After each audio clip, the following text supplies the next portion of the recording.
back to Roaming LPS. Zombie apocalypse aside, today's video is going to be all about color theory. You may be asking yourself, Julia, how are you going to show color theory? while this may be difficult, I am going to attempt to show you color theory through my customs, by comparing them of course. But first, what is color theory?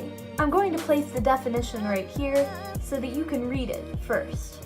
It's just kind of like how colors mix well together, really. So now we're going to get into the difference between good color palettes and bad color palettes, because I'm negative. Now here we have Crazy Eyes, who is a definite example of bad color theory. Seriously, look at his eyes. None of these colors go together. When colors don't mix well, it can make the overall custom look bad. So while the colors of his overall base coat is fine, along with the ears, the eyes just kind of drag people away from enjoying this custom. So when you use the wrong colors together, it can make a custom look ugly. Now let's go to a good color palette. Here we have my two multicolored customs, Catherine and Sky. Now with both of these customs, there were a ton of colors used. Catherine has orange, black, light gray, and brown, while Sky has blue, white, gray, black, and brown, and a little pink in the ears. So both of them have a lot of colors. However, what makes them good color palettes? Well, it's because all of the colors go together well. Look at their faces, look at their eyes. They all go together quite well. There's at no point that any of the colors clash, and they make a stand as a pop of color rather than an ugly choice. And this doesn't just work for the complicated customs, it also works for the simpler designs, such as my custom Star and Harper. While Harper has a simple design as much as Star's doesn't really match quite well.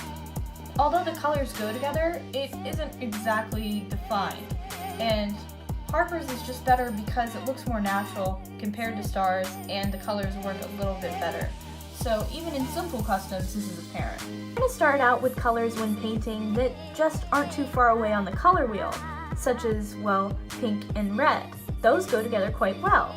Or purple and blue also go together well. Or brown and tan, so on. It's important to remember that you can do whatever you want, but some customs are going to look better than others if you just use the colors that are on the color wheel. I suggest that you also make your own little color palette before making a custom so you know what the paint's going to look like. All of these things can seriously improve how your custom looks in the end. And with that, we're done! This was a very short video, guys, and honestly, I've been more focused on painting rather than making videos, so I'm really sorry for the brief break that I took. However, I'm really excited to show you my newest customs, which is always at the end card, so let's get into those. All of these guys I've painted while I was away, so let's interview them one by one. I honestly can't remember if I showed this little Chow Chow off. If I did, I'm sorry, but it's based off of Black Chow Chow. One of the LPS that I never actually saw painted was that type, so I decided to do one myself.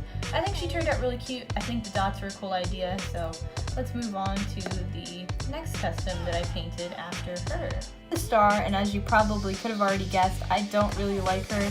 However, I think that she came out alright. I like the dots, I guess, but I just don't think that she worked well as a color palette, so learn from my mistakes, people, and on to the next one. My next custom was actually Steven Universe themed. It's based off Bismuth, and I really like her. I love how the red eyes came out, and I think that her overall colors, I mean, although it's rainbow and in a really interesting way, I think that she came out looking really interesting, and it wasn't something that I would have painted, so it took me out of my comfort zone to say the least. Now on to the last one. Now finally, we have my newspaper mascot audition, which is named Plum, or Le Plum, which means pen or writing feather in French, and she was supposed to be based off of writers. The eyes were for the bit of creativity that you see in writers today, and I just wanted to make her look like a mascot, so she looks a bit different than my regular customs, but I think that she came out cute despite her small little errors here and there. So I hope that you enjoyed this custom the most, actually, because it's my newest one, so please. That would bring us to the end of the video, guys. Be sure to subscribe and hit that bell icon down below so you know when I post my newest video. This has been the 3rd installment of Paint LPS, and as always, keep painting!